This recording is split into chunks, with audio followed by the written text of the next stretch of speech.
Hey everyone, welcome to the Houndations podcast. I'm your host, Tony Peterson, and today I have on Jordan Horak, who's one of the best dog trainers out there. And we're going to discuss why you shouldn't underestimate puppies, even though an awful lot of us do. It's the dog days of May here at Meat Eater, and we've finally gone above Steve Ranella's head, who, by the way, is a huge cat person. Anyway, we've decided that it's time to celebrate our love of dogs. And this is going to be a fun one because now we're doing some full-length interviews here in honor of that love of dogs. And I get to talk to my really good friend, Jordan Horak, who's just such an interesting trainer. He has a really soft style, and it just works with a lot of dogs. He figures out how to get them to work for him. He's also got some serious accomplishments behind him, national field trials. He owns 2 dog companies. One that you maybe have heard of is Cato Outdoors, which makes a really cool place board. He's just one of the best at explaining, why he trains the way he does. He's also really good at getting puppies started the right way, and that is the bulk of what we're going to talk about in this episode. Jordan Horak, it is a pleasure to see your smiling face and to get you on this podcast. We are starting to do full-length interviews, and you are the first guest I reached out to talk to about dogs because you're one of the most knowledgeable and interesting dog trainers out there. So thanks for coming on, buddy. Yeah, Tony, it's my pleasure. I'm excited to do this. So you and I go a ways back. We met down in St. Louis for a Purina event a while back, and I watched you put on a demonstration with a Springer then, and it was an interesting thing to see sort of how you handle dogs. And we're going to get into this and how you approach dogs and your demeanor and everything. I really want to talk to you about that. But I remember thinking, This guy's vibe is different from a lot of the trainers that I had exposure to. And there were all of these, I don't remember how many people were there, probably 24 or more at one point. And there were all these like rumblings and these whisperings about this, national field trial championship that you had just won and how you had really sort of taken like the spaniel world by storm. And to me, I didn't know anything about that. I was just watching you train. I was like, man, this guy's style is pretty cool. But can you give the listeners just like a little rundown on your history and how you got to be where you are as a pro trainer today?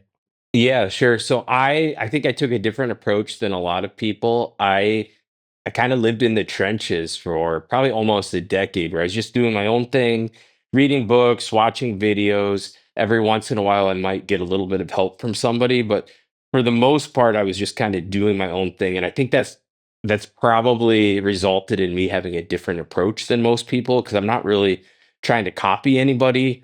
And I also spent a long, long time not caring what anybody thought. Like I didn't have a social media presence. I wasn't doing podcasts. Like it was just me and my dogs and me trying to figure out like how to win at nationals. And really that was what I was trying to do. Like, and I told like my wife knew like that was the plan. I was trying to win a nationals. So for the first like 5 or 6 years, I didn't even run in trials. I just trained dogs, trying to figure out the game, trying to like figure out how to get the dogs to that level. And then 2015, I actually fall of 2014, I started to run in trials. And just in a couple of them, 2015, I placed third at the nationals with a dog named Breeze. And then 2018, I won the amateur nationals with Breeze in the spring. And then in the fall, I won the open nationals with a dog named Cato. Um, After that, I started Cato Outdoors with the dog training platform. Some of your listeners may be familiar with those. I still today own, I think we have like 9 dogs here.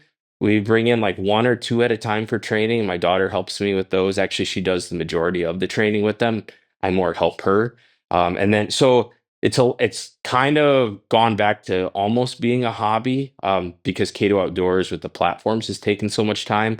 But we do 1 or 2 litters a year. We train a couple of dogs that aren't ours, and then we spend a lot of time with our own dogs. So that's kind of, and my approach as we get into this podcast, hopefully you can pull some of it out of me. But I try to take more of I guess like a relationship based approach to dog training. So instead of like XYZ, like we follow this process and, just check all the boxes. It's more of a individualized approach to each dog and more trying to figure out what makes them tick and like how can I develop them into what I want. So that it looks different for every dog, but I would say like the overall overarching principles stay the same. Like connect with the dog, figure out what makes them tick, and then work that into a final product. So I mean, if you were to go out there right now and, you know, just contact pro trainers, do a little Google search, whatever in your area. I don't know what percentage of trainers you would contact who started with somebody else, went out and did their own thing. And so basically kind of studied under somebody who was established, got enough experience till they felt like they could go do their thing and split out. I mean, that's like a very common trope in the dog training world, is right. Like, I you think train, so.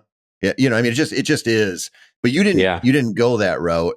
And there's a really important distinction there, I think. And a lot of people will look at, some of the trainers with a really good name behind them, really good reputation. And there's almost like a formula for all dogs, right? If they're a lab trainer or pointer Yeah. trainer, whatever, where they're like, you do this, you do this, you do this, you do that. And it's like a lot of people who will never get their hands on hundreds of dogs will look at that and go, I don't really know how to follow that program.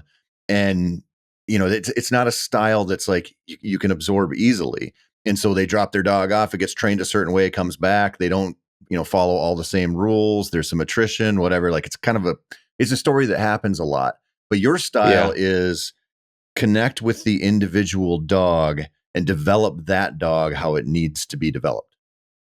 Yeah, I would say so. I actually, people ask me, like, have you written a book on this? Or like, do you have documentation? And it kind of stinks, to be honest, because I really don't feel like I can write a book on it because every dog is so different. Like, I don't, like, each session I go into it with a little bit of a game plan on what I want to accomplish, but almost every session ends up taking a different turn at some point. And I would say I haven't kept track, but I would imagine I've trained 150 to maybe 200 dogs at this point. And I can honestly say, like, while there's a bunch of overlap, like, for sure, I'll do the same drills with a lot of dogs, but every single one of those dogs has taken a little bit of a different path to get to a finished product because they're all developing at different speeds. They all have different strengths, different weaknesses. I always like to I feel like my clients, the people that I talk to, can most relate, like when I connect it to humans. So when I relate or connect dog training to humans, I have 4 kids, and each one of them is very, very different. So if I were to pick up one book and on parenting or maybe on sports development with kids, there's no way that there's any one book out there that can address all 4 of my kids because all 4 kids are so different from each other. Even though they're all siblings, they're still very, very different. I think dogs are the exact same way. And when we try to almost objectify them and say, like, almost like turn them into a robot, right? Like, well, here's the process. First you do this, then you do this, then you do this. I I think a lot of those systems, they have merit for sure, and there's been some incredible dogs that have been trained through systems. So this isn't like this is, I'm just contrasting. I'm not saying anybody else is doing it. There's many ways to get to the end. My approach though is every dog is different and they all need something different at different times. So as a dog trainer, I feel like my responsibility is to be constantly problem solving and reading the dog and coming up with game plans on the fly in order to move the needle in the direction I want to go. Yeah. Well, when you talk about uh somebody who kind of offers up a formula, right? There there is merit to that, right? Here's how you No socialize, or doubt. here's how you get the dog to uh place, or whatever your goal is. But there's also all these sort of intangibles like confidence and the dog's drive and how it's feeling that day, and whether it can work for 10 minutes or an hour. I mean, there's so much to the individual. And I think that a lot of times, I mean, when you say that, it reminds me of my entire writing career. has has been pretty heavy on how to stuff, and I realize that you have to like tease out some kind of lesson in an article and just be like, here's how I hunt bucks in the cattails. Because that's like Yeah. that I have to narrow it down. Because otherwise, if you're like, how to kill mature bucks, it's like, well, in Pennsylvania or Florida or, you Yeah. know, North Dakota on public private, how much time do you have? How much experience? You start getting into it. And so what you're talking about is literally doing that work for yourself and going, I have this kind of dog and I'm learning about this dog as we train. And so, yeah, there's some valuable lessons in that, you know, gunfire introduction system that this guy does for sure. But my dog's a little Yeah. more cagey or a little more this or a little more that. And so it has to be tweaked. And it's an important lesson for anyone listening to this who's not a professional trainer to go, okay, like there's something here that I can use for my dogs because I'm in the same boat. Yeah.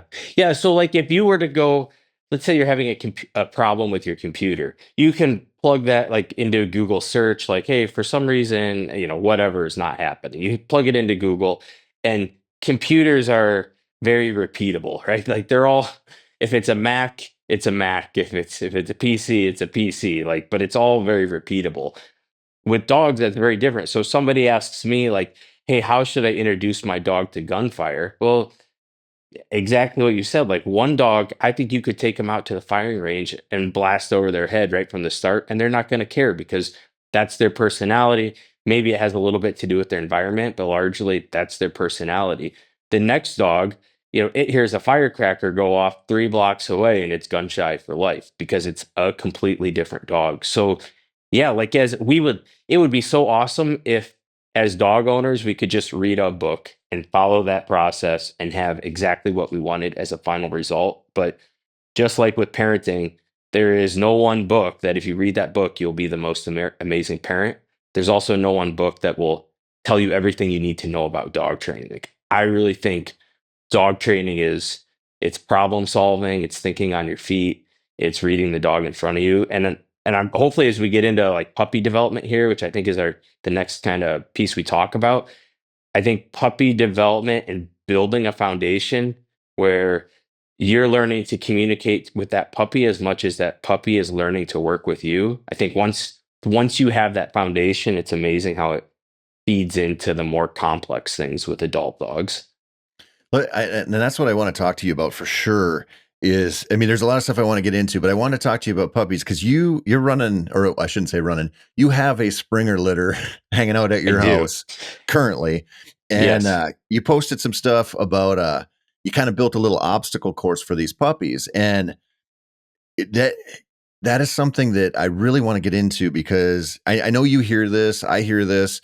People will get a puppy, that 8 week old, whatever comes home, and you'll talk to them. They're out walking it, whatever, getting a bunch of attention, and they're like, "Yeah, I'm going to start training it when it's 3 months or 5 months because it's not ready now." And I know that that's sort of an antiquated worldview on dogs, but it still exists. And even the people who are like, "No, I'm gonna treat train from day one. I'm get that puppy to sit, start to stay, and like start these little tiny lessons." They still often underestimate what puppies can do. And that, I think the little Springer experiment was like a Yeah. really kind of neat way to frame that up. Yeah. So let me get into that just a second. Before I do, I thought about this a lot because, like, puppies can do so many things. On the other hand, like, so many puppies get burned out because they are taught too many things when they're young. So my theory or my philosophy on this is puppies have like incredible like resiliency and curiosity. Like, it's their formulative years or their months when they're little, right? Like just like a kid in the first 10 years of their life is learning like more than they will probably in the rest of their life combined. I don't know that for sure, but I'm guessing that's probably true. The same thing for a puppy. Like, the first handful of months in their life, they're probably going to learn more in that time than they do the rest of their life. So they do have this huge capacity to learn. At the same time, no different than kids, they have a really short attention span. So I think that if we want to like just grind with that puppy, where it's like, we teach sit for a half hour a day, and we teach lay down, and we do retrieves over and over and over again. I think if we're asking them to do unnatural things without a clear reward at the end, I think we can burn puppies out really, really quickly. On the other hand, food is like food is this natural desire that every dog and every puppy has, right? Like they're born with it and they'll have it for their entire life. So that's a great tool that we can use to give them longer lessons when they're younger. And I think we can do longer lessons when it's more like it's not even like a formal lesson. It's more just like a lifestyle thing. So that obstacle course that you referenced, I had seen some things kind of similar to this in the protection dog world with a lot of like Malinois and Shepherds. And I thought it would be a cool thing to try with my spaniels. And laying in bed at night, having trouble shutting my brain down, I'm like, oh, I could build this thing. So I came up with this idea, a design in my head. One of my sons, who's 14, he's really good in the wood shop, and I love giving him projects out there. So I just took a sheet of paper and scratched out like a really rough drawing and told him to go to town with it. And like a couple hours later, he's got the thing halfway built. And we had, and I'm gonna my Instagram for my dogs is Juggernaut Gun Dogs, and I'm gonna make sure to like bookmark or save that video so it'll be the first thing on there because it's a little bit buried right now. But when people watch this or listen to this, it'd be great if they could go check that video out. But I have this obstacle course where the puppies come in and they go across this piece of steel that has some holes in it. Then they go through a real small maze. Then they go through up onto a platform. Then they go through a bucket that has the bottom cut out of it. So it's like a tunnel. Then I have a broom that's upside down with bristles sticking up. So they've got to run through the bristles. Then there's a platform that swings. And then there's some rods they have to go through. And then some soda bottles hanging from the top. And then they jump over a little bit of a wall. And then they're at the end and there's the food. And so we built this thing. Obviously, it was way too long for a 6 week old or 7 week old puppy. And I think we started it when they were like roughly 6 weeks old. And it was really cool, Tony, because we put them in at the very end and we had it backwards. So all they had to do is like go around one wall, which was the maze. We had the maze like consolidated or reduced down to one wall. All they had to do was go like around one corner and they would have been at their food. So we set the puppies in and they just started crying and like frustrated. They're like jumping up on the wall and like they had absolutely no clue what to do. And all they had to do was just go around the corner and there was the food. And they couldn't figure it out.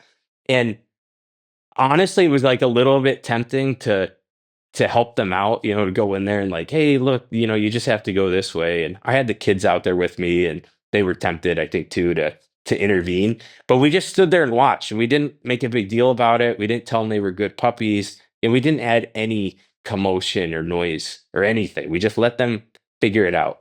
And pretty soon, one of them like went through backwards, like literally his butt went around the corner first. And then he was like, "Hey, what's going?" He turns around and like, "Oh, there's the food." Starts eating, and then here comes another one. And then pretty soon there was 9 puppies originally in that litter, and I still have 6 of them here, but there were 9 at that time. Pretty soon, all 9 of them come around the corner and they're chowing down on the food. And it was such a little thing. Like if you were watching it, you're like, "Well, that was dumb." Like they just went around a corner, right? Next feeding time, we did it again, and every single one of them, without hesitation, we set them in there. They ran around the corner and started eating. So then we added another obstacle. I think they had to climb over the wall, which it was a really low wall, and I was trying to be really aware of their joints. With a little puppy, mentally they might want to do a lot more than what their body can withstand. So those joints are really soft and forming. So everything in the obstacle course is designed to be really, really low impact and not much elevation change because I don't really want them jumping down or jumping up on top of anything too much. So there's just a low wall at the end. We put that in there. It was funny. Some of them like actually just like ran into the wall.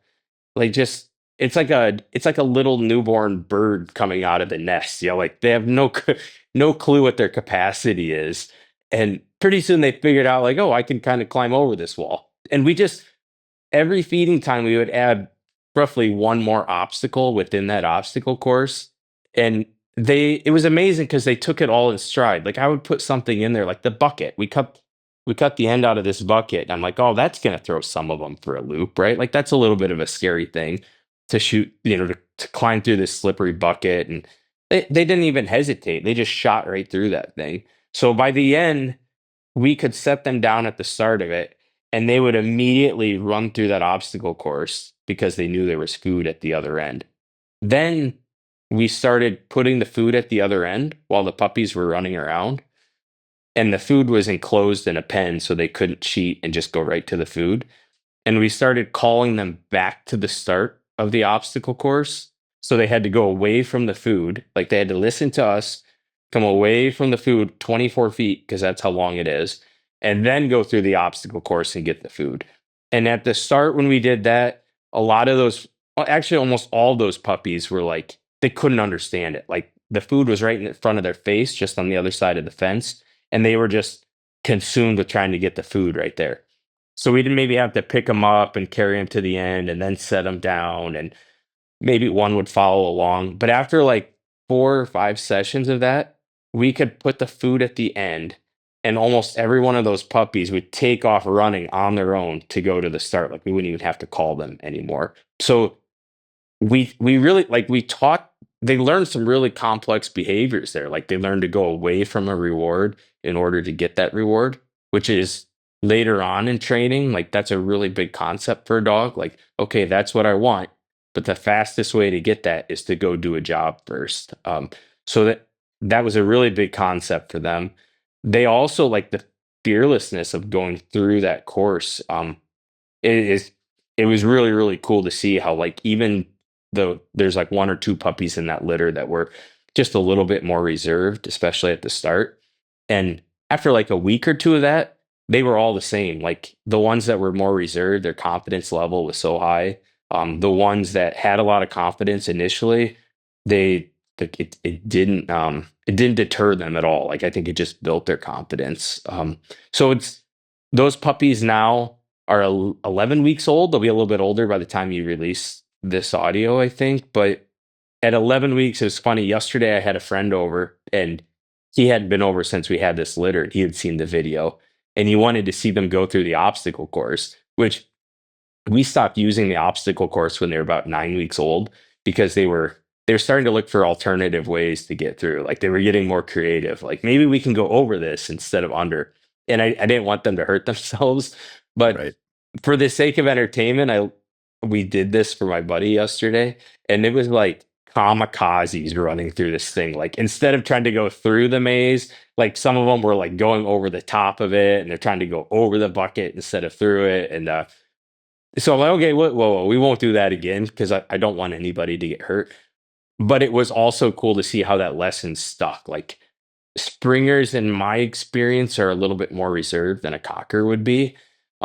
And these puppies, like both parents are successful field trial dogs, and it is a nice breeding, but they're also, I'd say, just a little bit more cautious by nature. And these puppies, like they're fearless. Like they're slightly reckless, definitely fearless. So it's been a cool experiment. So there's a whole bunch to unpack there. Uh, Yeah, the first thing that I want to ask you about is, did you see? So you said you started from the end and tacked on obstacles once they figured out, because they have to learn that reward is there first. And so correct. did you see them solving problems quicker once they go around the first wall and they're like, okay, now the reward's here, and they started to sort of put the game together as you added like subsequent obstacles? Did they figure them out quicker? Like, could you Yeah, see it for sure? yes.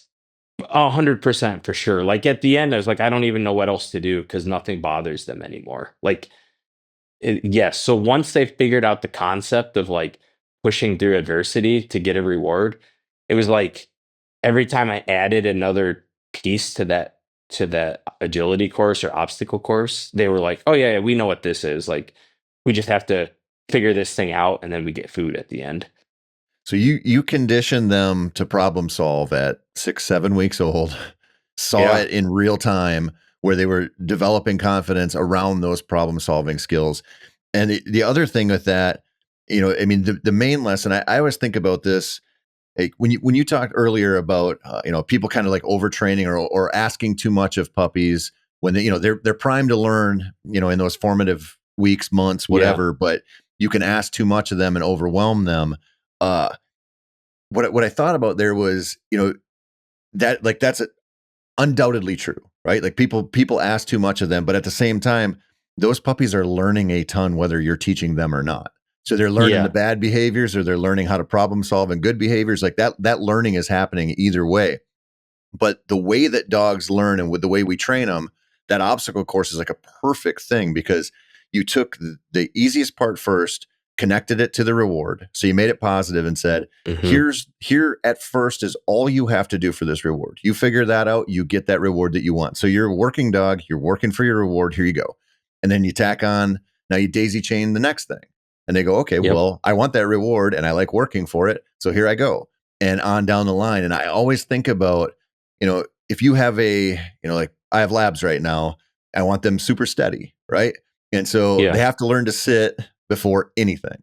And then they have to learn to heel. They have to learn to stay. They have to learn to wait for you and be patient for that reward. But all of those behaviors start with that simple sit command that you start right away, treat training when they're pups, and you daisy chain on these extra things. And so what looks like a really nice, controlled retrieving drill is just a series of behaviors that you've asked of them that you've connected to that Yes. reward and just made it progressively a little more complex. Yeah. I think like semantics or what semantics, but if we could think about puppies as more like conditioning behaviors as opposed to training, I think we would be a lot better off. So if we can condition them like, hey, when you do this, you get this. Okay, that's easy enough, right? Like simple concept, there's something in it for me.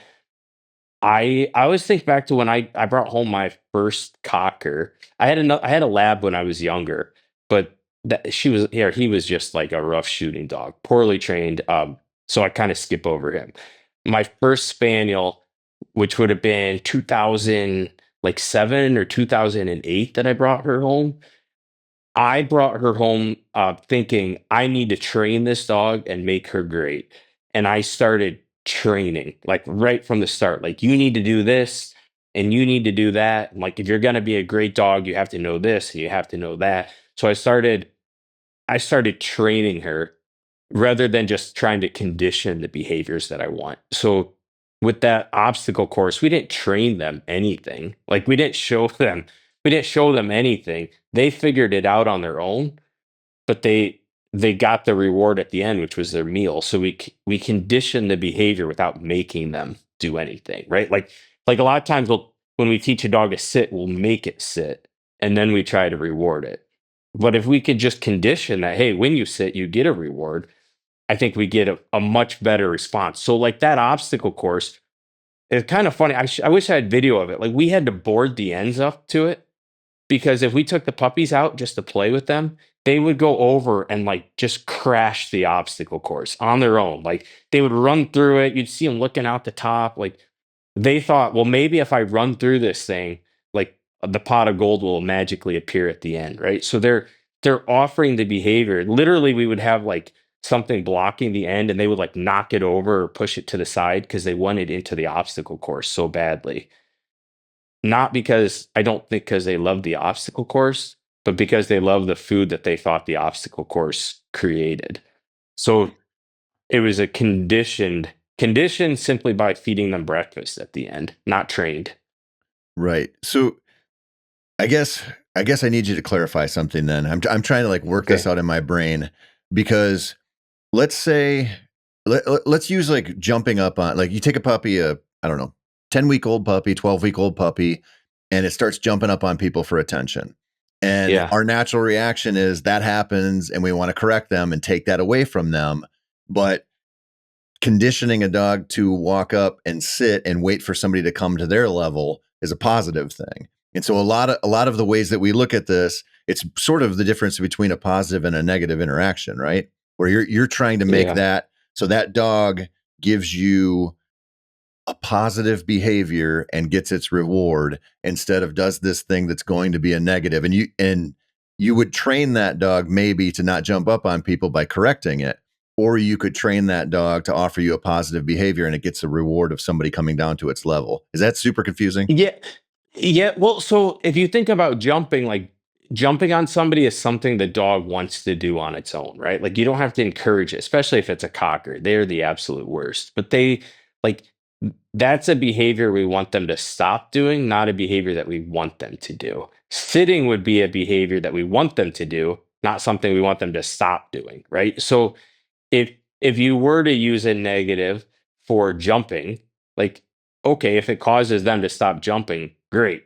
But like retrieving and sitting, like these are all like unnatural behaviors that we're trying to get them to do, not to stop, but to get to Right. do. So if we try to put a bunch of pressure and like formal training on that, we can burn them out from it really, really quickly. Like retrieving is it's the low hanging fruit. Like there are a bunch of really, really well bred hunting dogs that frankly do not like to retrieve. The majority of the time, I think that's because owners brought them home as little puppies and just started chucking stuff for them. And eventually that puppy was like, you know what? Like retrieving kind of sucks. Like it never ends. You keep throwing stuff for me. Um, it's no different than youth sports. Like there's a lot of kids out there that the parents are like, oh, he's 8 years old and he loves it. Like he loves it. You know, he wants to go to all these practices and he loves that I'm driving him halfway across the country to play a soccer game or a baseball game. He loves it. He loves it. And then one day they're like, yeah, I don't know what happened to Johnny, but like he just doesn't love baseball anymore. I'm like, well, yeah, because it was like it was something he was enjoying, and then you just did so much of it that it just became like one day he woke up and his eyes opened and was like, I don't really like doing this. I think retrieving for a puppy can be the same way. Like for sure, some of them will survive. Like there's some of them that will just never grow tired of retrieving. But there's a bunch of them that if you do it too much, they eventually open their eyes and say, every time I bring this back, you just chuck it for me again. Yeah, I'm just gonna stop that. Like the love is gone. And I also think that translates like into sitting. Like you see people that are just constantly sit, sit, sit, sit. And I think eventually the dog's like, you know what? You tell me to sit all the time. There's nothing in it for me. Like I don't get rewarded for it. Half the time you tell me to sit and then you forget you told me to sit, you walk away and I just self-release and like it becomes so mundane and repetitive that the puppy just like you start seeing like a begrudging sit, right? Like they're oh, you tell them to sit and they like slowly put their butt down because there's no like drive or desire to do something quickly. It's more just like, yeah, I'll do it because I have to. And frankly, like I hate that. Like I want a puppy and an adult dog that's like totally in tune with me, making eye contact and is like asking, what's next? What's next? Like what do you want to do next? What do you want to do next? Because that's the type of just like with youth sports, the kid that's hungry to learn, he may not be the best athlete, but if he's hungry to learn, he's going to learn much more quickly than the kid that maybe knows everything and is a good athlete, but he's apathetic. So I want the puppy that has desire and like heart and wants to please way more than I want the puppy that knows everything but doesn't give a rip. And I believe in many cases how we develop them as puppies results in either having that apathetic or that eager adult dog. So Dude, conditioned more than training. I could not agree with you more. In fact, I wish my wife was listening to this with youth sports analogy there, because that shit is bananas around here. Yes, Uh, same here. oh my God, dude. Crazy. I think there's a really good point that the retrieving, like overdoing the retrieves that you talked about. I think the easiest way to make that relatable to people, because you're so right, is like what is just absolute punishment for us as humans? It's generally doing the same thing over and Over over and over, and yeah. over again with Repetition. no variation, no mystery, no challenge. Like I when I was in college, I worked at IBM down in Rochester, polishing discs for computers. That was me and my buddies. It was a great job to pay for school, but it was like you wanted to put rocks in your pockets and wade into the river and end it all, man. It was you'd load up these things, put them in this machine, run it for like 15 minutes, pull them out, and you'd test every like fifth batch or whatever, and it was the same thing for 12 hours a day, pure torture. And so when you talk about retrieves and you think, oh, that's a dog that is a retriever, that's all it wants to do. It's like when you start that dog on that path right away, and we're going to the yard and we're going to throw the bumper the same way every time over and over. And then you start to notice they start to drift off and sniff stuff and they don't want to bring it back right away. They're getting bored. Like they've Yeah. had too much of the same thing. You need a new environment. You need to dial it back. Dawkins talks about that a lot. Like always keep them wanting more. And if that's a puppy and 2 retrieves is awesome and 3 would be a little bit too much, like you got to stop at 2. And you Yeah. have to learn your individual dog that way. And I always think about that, like, people will say to me all the time, like, you have my dream job, because they think I just hunt and fish all the time for my job. But I'm like, I have burned myself, and I love to hunt and fish, but I have burned myself right to the ground in both categories a million times by just having to go too much for my job. And I know that's like Yeah. a first world problem and a dumb thing to bitch about, but when you've done it, you go, okay, like I get this. And so you think about a dog that's super excited about something, you can put that dog in a bad place with that in a way that it might never shake that off the rest of its life. Yeah. So I always try to think about what am I trying to accomplish here in any session, right? So if I'm going to throw a retrieve for a dog, why am I throwing that retrieve? Then I'll ask client when I used to have more clients coming here, they would throw something for their dog. I'm like, why did you throw that? Well, because I wanted him to retrieve it. Yeah, but like, what were you trying? What were he retrieved? So like, what were you trying to accomplish with that retrieve? And most of the time, like most people can't give a good answer for it. So if you know the dog will retrieve, like use it sparingly. You don't have to check it all the time. Like we don't want to just have to go out and do a bunch of worthless retrieves. Like use those retrieves to accomplish something. So if I'm going to throw a retrieve for an adult dog, it's going to be for probably one of roughly 3 reasons. One of them would be because I want them to work on their marking. So it's going to be a really difficult retrieve, like lots of transitions or distance or maybe both of those things. So we're doing a complex retrieve to work on marking. That would be one reason. Another would be as a reward.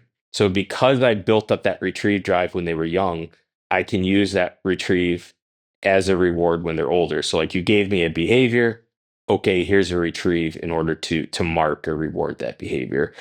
And then probably the third reason that I would do retrieves with an adult dog would just be if I was working on steadiness. So like maybe if I had a dog that was having braking issues, well, yeah, we got to throw some retrieves in order to focus on the braking. If I was doing that, I would be focusing just on the braking though, right? I wouldn't be giving a long, complex retrieve if what I was actually working on was braking. It would probably be a 10-yard retrieve. So there's really little effort for the dog because we're not focusing on the retrieve. Again, we're just focusing on the steadiness. So my sessions with adult dogs, if retrieving is going to be a part of it, those would be my reasons for it. I'm not just going to go out in the yard and just start throwing retrieves for a dog. There's going to be exceptions for that. It can be a good way to get some exercise. Usually, the exercise is kind of a byproduct, though, while I'm working on something else. To me, just going out and throwing a bunch of retrieves just to get a dog in shape probably isn't the best way to do it. Um, if I back that up, if I'm doing retrieves for a puppy, I'm not working on complexity at all. Like I want them to be successful every single time. So a puppy's not going to get 100-yard retrieve with 3 factors and like it's just not going to happen. Like it's going to be a really easy retrieve in a hallway or in a room without any distractions. They're going to be able to see it. I'm not going to restrain them. I'm not going to ask them to be steady. I'm not going to ask for a good delivery. All I'm trying to do with a puppy is build the retrieve drive. So it's something that they really, really want. So if I keep that in mind, that all I'm focusing on is getting a retrieve drive up, then it gives me a really clear picture. Like all I want to do is get that dog really, really excited, make a couple of retrieves, get him excited again, and then put the dummy away. Because next time I bring it out, he's going to be more like hungry for it, right? But if I give that puppy, like you said, if I give him 5 retrieves or even 3 retrieves, and at the end he runs out and sniffs it, and then he picks his head up and looks around because he's looking for something else to do. Like, I actually had a counterproductive training session at that point, because instead of building drive, that shows me at the end there, I just took a tiny bit of desire away from that dog. So it was a bad session. So yeah, like I guess like making sure that we're thinking about what are we conditioning here? Like, are we making the dog hate what they're doing? Are we just like reinforcing that we're a bit of a jerk and a hard ass and we're going to make you do whatever we want?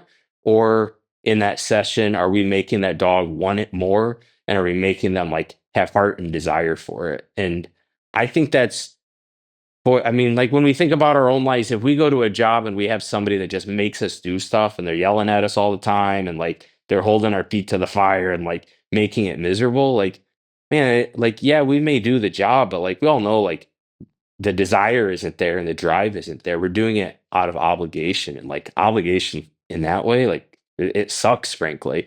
Where on the flip side, if like we're doing something because we want to do it, like maybe even if it's a job where we're paid like by commission or by effort, there's a lot more heart and desire, and like we're gonna work harder and we're gonna want to do it more. And same for a dog, like if we can keep that desire and they know that like I want that so bad, and I know like it's a little bit about them, like they know they're gonna get a reward at the end, like there's more passion, and to me that's a lot more fun to train a dog like that. And it's honestly just a lot more fun to train, period, when it's there's more psychology and less just like do it my way. Less brute force, right? I mean, But yeah. that's one of the things, people ask me a lot, why labs versus something else right now in my life. And I'm like, man, if I get the right lab and I manage that retrieving desire, I have a built-in reward for almost everything we're going to do for that dog's entire life. So it actually, not only does it make it more fun, I think, just like to train them, but it also makes it just easier. And I know we don't really talk about that a lot out in the dog space. People kind of get married to a breed, they fall in love with the wire hairs or the whatever, and they're like, that's my dog forever. And I Yeah. look at it and I go, you're not thinking about, am like, how good of a trainer am I? Like, can I handle that breed or that specific bloodline? Or is it kind of got a little more horsepower than I can handle? Or is it going to be more challenging? And I'm like, man, I want a dog that's easy to train because I'm not a professional trainer. And so if I Yeah. have a dog that lives and breathes retrieves and I don't burn that out of them for the rest of their life, I can train around that, whether, like you said, you're getting them a little exercise while you're doing it up at the lake and you're making them work on steadiness or whatever. That reward is just built in. So that dog's going to show up and want to work as long as you don't push it too far. Yeah. So and right, so retriever, retrieve, great.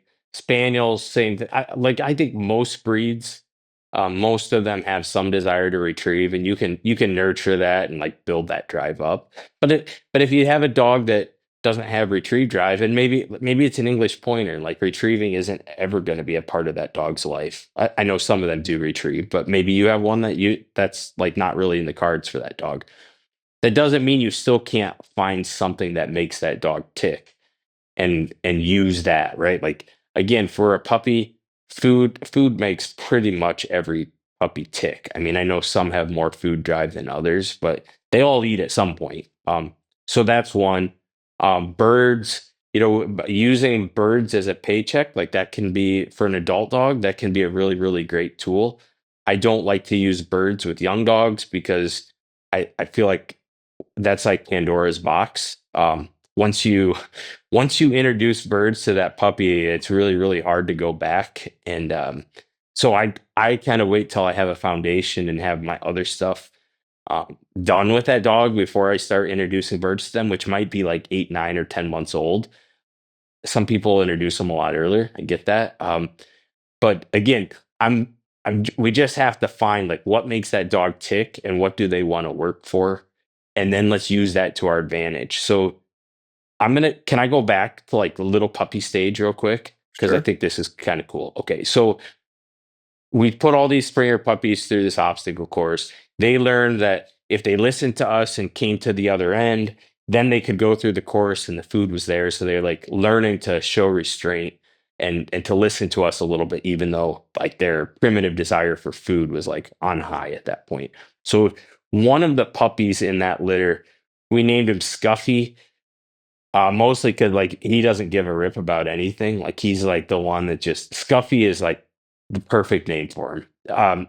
And my older son, Brett, who built the obstacle course, he kind of like snuck this. It's a long story, and I won't give it here, but he kind of snuck the puppy away from me, and somehow like somehow the puppy is his right now. I don't really even know how it happened, but so he's been working like in order to like plant his flag on that puppy. He's like doing all the work with it. Like I come inside and there's Scuffy hanging out with him. Like it's Scuffy, Scuffy, Scuffy. And he's totally making it so like I have no recourse to get Scuffy from him. And I get it. Yeah. Like So you're keeping it, this puppy, it's 100% manipulative on his right? part. And I'm a little proud that he's so good at it. But so Cato Outdoors, the Cato boards, the platform that I make and sell, we use those a lot for training. So he started going out into the dog room and training Scuffy with the Cato board. And the way that I do it, and he's doing what I told him. Like he just stands in front of the Cato board, no commands, has a piece of kibble, not even like a special treat, just like a piece of Purina dog food in his hand. And when Scuffy would stand, or like when he would just touch the platform, Brett would give him a piece of kibble. No command, just marking the behavior, right? And within like 2 sessions, Scuffy was jumping on the platform and Brett would give him a piece of kibble. Hadn't used the command, just had conditioned the behavior. And then he started waiting till Scuffy put his butt down, and then he would give him a piece of kibble. And I think he did 4 sessions like that. So no force, no verbal commands, like 100% just conditioning a behavior. When you do this, like here comes manna from heaven. Like here's your piece of kibble, right? I was out in the dog room with a friend and I had a Cato board. I think probably Brett had left the Cato board in the middle of the floor. And I let all the puppies out, and we had all 9 of them here at the time because they were like 9 weeks old at the time.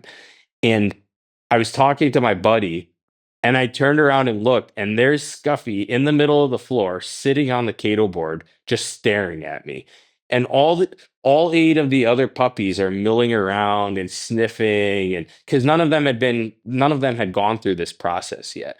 But Scuffy was, like I don't have video out there, but Scuffy is just sitting there, chest out, as proud as can be, just staring at me like, I'm doing it. I'm doing it. Like, when's the treat come? When's the treat come?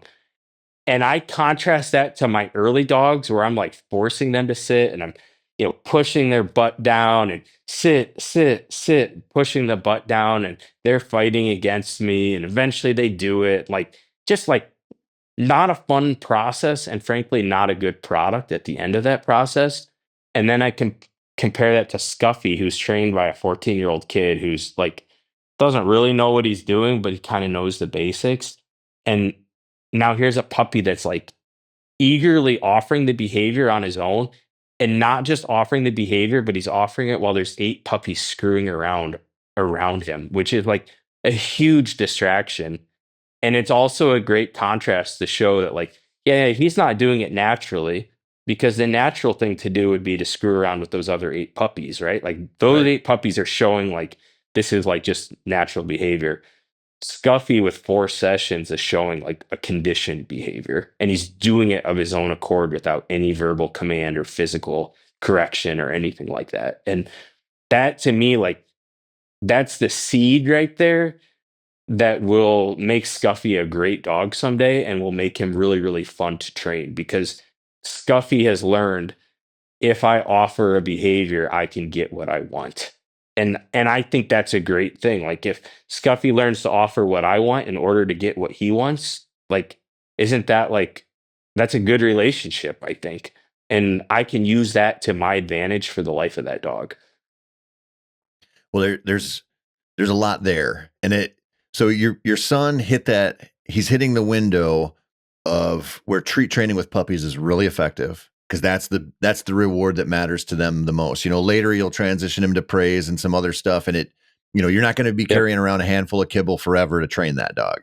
But in Yep. that moment when they're young like that, and that's, you hear differing opinions on treat training, but there's like sort of a general consensus that young puppies, 8 weeks to, I don't know what age you'd get. I'm talking about when people get them home.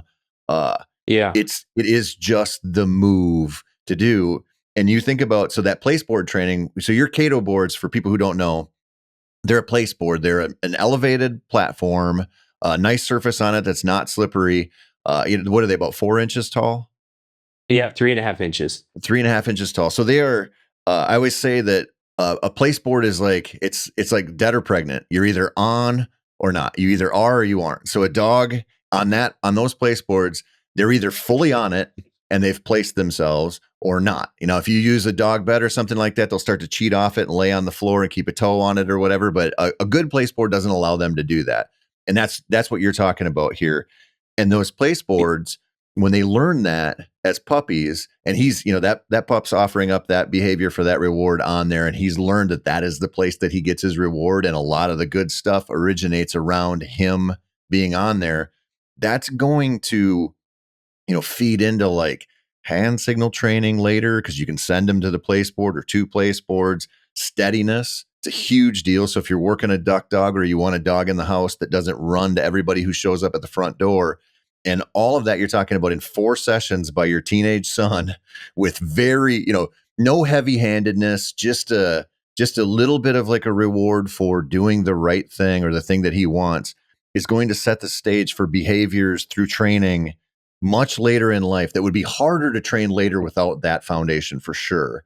And it's just a Uh, simple, relatively simple thing that's going to feed positively throughout that dog's life in ways as just like general dog behavior in the house, but also for training and the ability to ask more out of that dog later.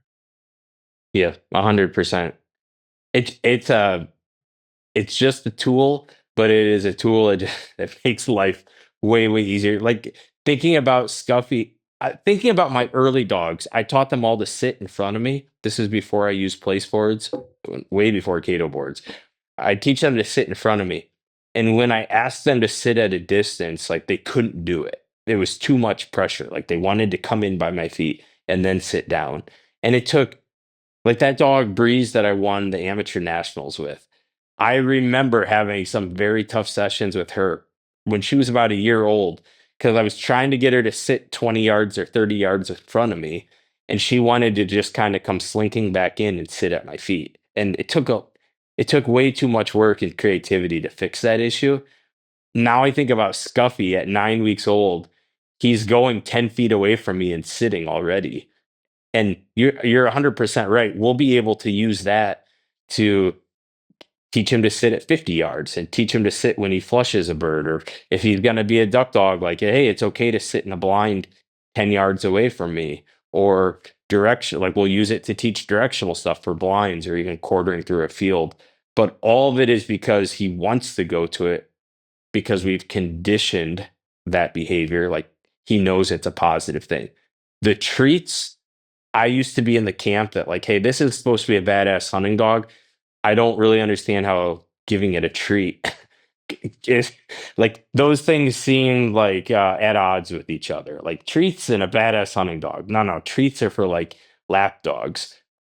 I've changed on that drastically because I found with treats I can do much longer sessions and I can ask for more repetition because the dog has way more drive. I'm never going to burn it out from treats, especially if I'm using their meal for that. So I can do much longer sessions, and I'm teaching them the concept of a behavior for a reward. Today the reward is a piece of kibble. As they get older, we start saying good at the same time we give them the kibble. Some people will use a clicker for that. We can start to charge the word good, or we can charge the click on a clicker. So eventually, when I say good, they're subconsciously associating the word good with the taste of a piece of kibble, even though later on that piece of kibble isn't even there. And that's the concept of the clicker as well. And then even later on from that, the reward is going to become that piece of kibble. So yeah, you did what I asked you to do 50 yards away. All right, I'm going to throw the tennis ball. The tennis ball is the big piece of kibble. You get to go make that retrieve and come in, and I tell you you're a good dog. But the foundation of offering a behavior in order to get a reward, like that's getting established at such a young age. And that concept, like if I get in a dog that's say a year and a half old and they've only ever been made to do things, they don't necessarily naturally understand that they can offer a behavior in order to get something from me. And you have to teach them that. And as they get older, that can be a harder and harder concept for them to learn. But if we can take that little puppy and like lay that foundation early on, ma- like they never forget that. That goes with them for life. And I think you've seen, like when you've spent time with me, like training dogs doesn't have to be a bunch of yelling and yanking on a leash and being frustrated and veins popping, and like it can actually be just like a relaxing, enjoyable thing to do. And the dog has to have a good foundation in order to do that. But like once you have it, it's fun. Like I'm a little bit on like this campaign, I guess, like get people to just go out and have fun with your dog. And like it doesn't have to be like this intimidating thing, and you don't have to be a hard ass that's gonna really like force the dog to do things. Like you guys can just kind of go out and learn together. Like just control the paycheck, make sure your timing is good and that you reward them when you see the behavior that you want. But like, as long as you control the paycheck, you don't have to get all worked up when you're training. Like, it can just be a good, relaxing, enjoyable experience for you and the dog. Right. And I mean, when you talk about, treat training an 8-week-old puppy or however old they are, I mean, there's two things going on there, right? Like they don't care about praise yet. Really. Like they don't care about They you the way don't they know. will later. Uh, that's like the reward that you can give them essentially. And it's so important because, I know Doc pushes this a lot too, where when you have that kibble in your hand and you take a puppy that you would generally say has no attention span whatsoever, you can get that puppy to focus on you by just letting them smell that kibble in your hand, in your fist. And it changes the entirety of that little training session. And it might be like a 15, 20, 30-second deal, but now you have that dog's attention because you have what it wants. And so I always look at that and go, man, the coolest thing about like hunting with a bird dog for me or having a bird dog is just that relationship. When we figure it out, we're working together for the birds. And I can walk into a cattail slough or whatever, and that dog's going to lead me instead of me being like, we walk this way, then we walk that way, where I can just be like, okay, you work into the wind. We'll figure this out. I'm following you. And there's a teamwork aspect where they're checking back if they get too far out, or like Yeah. there's just like that relationship. And the earlier that starts, where it's not like I'm forcing you out of fear to do something, but you're offering me up something because you want to please me because it results in you getting a reward. When you establish that early on, that team aspect comes into play in a way where you don't need to be nearly as heavy handed later, because that dog's already conditioned to like, well, we're together in this, and he has what I want, I have what he wants. Let's make this work. Yeah. Yeah. And I don't know your story, like early dogs as well as I know mine, of course. But like I can contrast it real easily with that first dog I had, where I just tried to, well, actually my lab and my first cocker, where I just tried to make them do it my way. And I had so many control issues with them in the field, and like they were unreliable. We still shot, like we killed lots of birds, no doubt, but it was always a little bit stressful. And if I lost sight of them, like they were probably gone at that point. They're going to be way too far. Like they would take advantage of me very, very quickly. And when I contrast that with dogs today, like half the time now, I'm doing things to get the dogs to run bigger as opposed to run smaller, because they typically want to be a little bit closer to me, just because there's no resentment, and I don't think they feel competition with me either. Like Right. it feels like it's much, and I mean feeling whatever that is, but like it feels like it's much more of a teamwork experience as opposed to that dog being a tool that I'm just using it as an object almost. Right. I mean, I kind of see it. I'm sure you've seen this. I'm sure people listening to this have been through this a lot, maybe with their dogs or their buddies' dogs. But you can see, you take dogs out pheasant hunting, and some of them are like, I'm going to get mine with or Yeah. without you. Like, they're just like, they don't Yes. have that connection, and they're like, that is something I want so bad that I'm going to take it regardless of how you're going to light me up with an e-collar or whatever. Like, I have to go do this mindless whatever.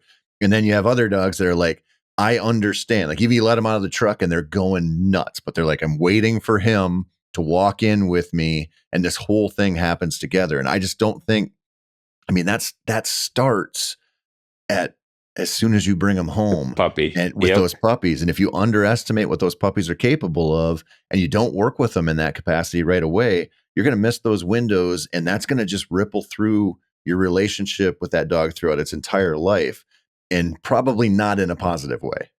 Yeah. Yeah. So look, like, I mean, if we boil it right down, you're bringing home an 8-week-old puppy. Look for behaviors you can condition. Like, don't get all obsessed with, I've got to have a formal training session. Like, no, it's like, just look for so I'm gonna do place board training early on. Short sessions though. I don't need to do this for 20 minutes a day. I need to do it like 3 times a week for like 2 minutes at a time. Like, just short. I can condition a behavior with them running into a crate just by taking a couple pieces of kibble and luring them to the front of the crate and tossing the kibble in. You know what? That was a real simple thing, but I'm conditioning them to go into the crate because they're associating it with a good thing. I can, on the flip side of that, when I'm letting them out of the crate, I can make sure that I wait until they're not barking and carrying on, and then I open the crate. Like, a lot of people make these little mistakes early on because they think they'll fix it later. But if you have an 8-week-old puppy that's barking in its crate, and you go over and open up that crate because the puppy's barking, or just because it's time to let the puppy out, you're conditioning a behavior. Like, you are going to have a 1-year-old dog that is barking in its crate because it wants out. So for me, like, if an 8-week-old puppy is barking in its crate, I'm going to go stand there and I'm going to get that puppy to be quiet even for 20 seconds. And then I'm going to open the crate because I'm conditioning behavior. So I think, don't underestimate what a puppy is learning. They're being conditioned all the time, and you can use that to your advantage. But on the flip side, don't get obsessed with a bunch of long sessions teaching formal things, because you run a really high risk of making them apathetic as they get older. And we don't want that. Like, we want a dog that's eager and hungry to learn and has drive and desire by the time it grows up. I love it, buddy. I'm going to have you on here again at some point. We're going to dive deep into place training and some other stuff, and talking Okay. about some of the ways you work with adult dogs. Let everybody know where they can find your stuff out there. They can watch you on social, wherever you're at out there. Yeah. Okay. So I am on social now, a decade later. Cato Outdoors. Cato is spelled Cato. So Cato Outdoors. If you go on Instagram or Facebook or CatoOutdoors.com, that's where, like, any content that's related to place board training, most it's going on to the Cato Outdoors stuff. Juggernaut Gun Dogs, which that's a great word that never knew Nobody can that people spell. would actually maybe be looking it up someday. Jugggernaut. So Juggernaut Gun Dogs. That's more like my hobby. So, like, photography, maybe whatever. Like, follow both of them because I do put content on both, but more training stuff is going to be on Cato Outdoors. So yeah. And if you want to like get in touch with me, it's me and one guy. So if you send a message through my social media, it's going to come to me, and I will do my best to help you. Awesome. Well, I appreciate it, brother. Thanks for coming on. Yeah, thank you, Tony. Have a good one. That's it for this show. We're still going to be celebrating Dog Week all week. You can come back for more interviews here, more Houndations episodes of all styles. You can head over to themeateater.com, check out a bunch of articles on dogs, or if you're sick of dogs and you want to hear about something else, we put up new articles and new films all the time. If you want to, live a little vicariously through us, Mark Kenyon just dropped a really interesting show on blacktails in Alaska. It's really cool to check out. All of that stuff is over at themeateater.com. Go give it a listen. Go give it a look. Check it out. And as always, thank you so much for your support.